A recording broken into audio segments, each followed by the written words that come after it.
Sometimes you just want some. First, a warm chocolate mug cake. Ingredients you probably already have. Thing in one mug, then microwave for about a minute. Fudgy and perfectly soft in the center. Next, a refreshing no-bake berry bowl.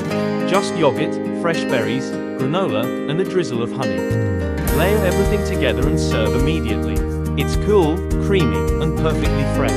Then, soft microwave cookie dough, made with butter, brown sugar, flour, and chocolate chips.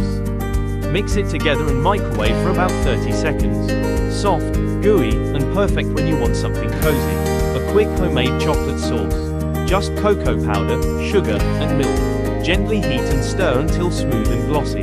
Silky, rich, and perfect for drizzling. Finally, fruity crunch cups.